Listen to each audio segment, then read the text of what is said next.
بسم اللہ الرحمن الرحیم۔ السلام علیکم ورحمۃ اللہ وبرکاتہ۔ میرے دوستوں اور میری بہنوں، ہمارا جو دل ہے، اس دل کو استغفار کی ضرورت ہے۔ جیسے ہم گھر کی صفائی کرتے ہیں، اپنے دفتر کی صفائی کرتے ہیں، اپنے کپڑوں کو صاف رکھتے ہیں، اپنی ہر چیز کو صاف ستھرا رکھتے ہیں، اسی طرح ہمیں اپنے دل کو بھی صاف ستھرا رکھنے کی ضرورت ہے۔ دل کیسے صاف ہوتا ہے؟ کس چیز کے ساتھ صاف ہوتا ہے؟ دل کی صفائی استغفار کے ساتھ ہوتی ہے، توبہ کے ساتھ ہوتی ہے، اللہ کی طرف رجوع کرنے سے ہوتی ہے۔ جب ایک انسان گناہ کرتا ہے تو اس کا دل سیاہ ہو جاتا ہے، بلیک ہو جاتا ہے، اس کے دل پہ ایک دبا لگ جاتا ہے۔ لیکن جب وہ استغفار کرتا ہے، اللہ کی طرف رجوع کرتا ہے، اللہ سے معافی مانگ لیتا ہے، توبہ کر لیتا ہے، تو اس کا وہ دبا صاف ہو جاتا ہے، اس کے دل کی میل صاف ہو جاتی ہے۔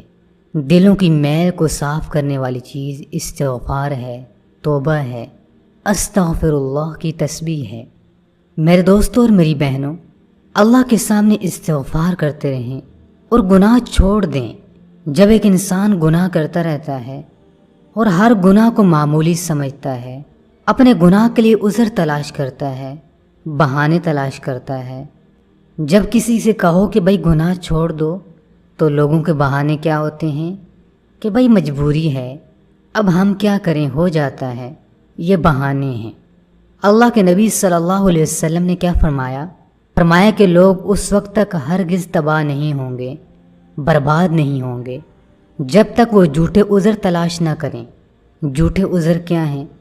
کہ ایک انسان گناہ کرتا ہے، جب اسے گناہ سے منع کیا جائے تو اس آدمی کا بہانہ، اس کا عذر کیا ہوتا ہے کہ باقی سارے لوگ بھی تو کر رہے ہیں، کیا حرج ہے اس میں؟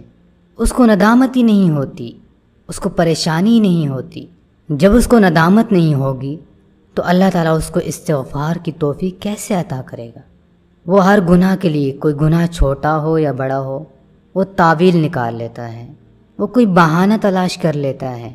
میرے دوستوں اور میری بہنوں، گناہوں کا عذر تلاش کرنا، گناہوں کے بہانے تلاش کرنا، اپنے گناہ کے بارے میں صفائیاں پیش کرنا، گناہ کو گناہ ہی نہ سمجھنا، یہ بہت بڑی غلطی ہے۔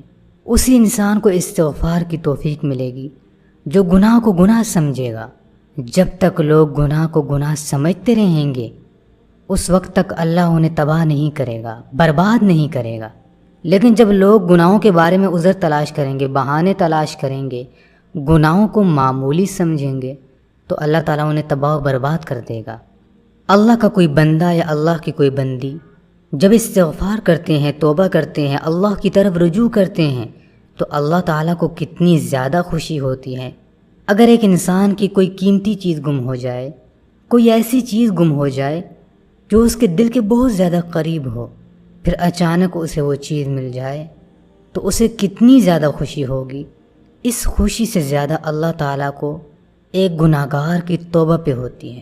جب ایک گناہ گار بندہ توبہ کرتا ہے، استغفار کرتا ہے، ایسے کہتا ہے کہ استغفر اللہ، یا اللہ مجھے معاف کر دے، اے اللہ میں تیرا بندہ ہوں، تو میرا رب ہے، تو میرے سارے گناہ معاف کر دے، مجھے بخش دے۔ اللہ تعالیٰ بہت خوش ہوتا ہے۔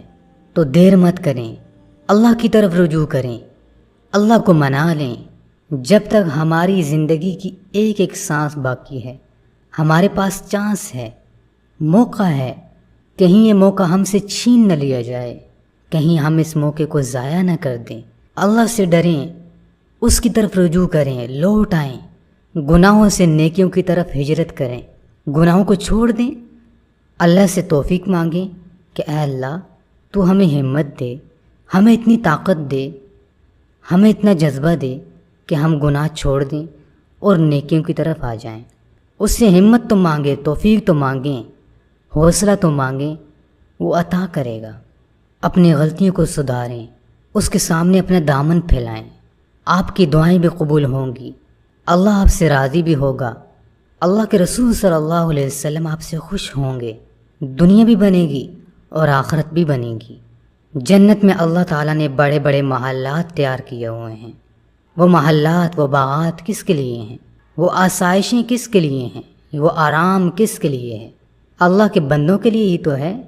تو اپنے رب کو آج سے ہی منائیں، ابھی سے ہی منائیں، ارادہ کر لیں کہ آج کے بعد کوئی گناہ نہیں کرنا، اور اگر کوئی گناہ ہو بھی جائے تو توبہ کرنی ہے، استغفر اللہ پڑھنا ہے سچے دل کے ساتھ۔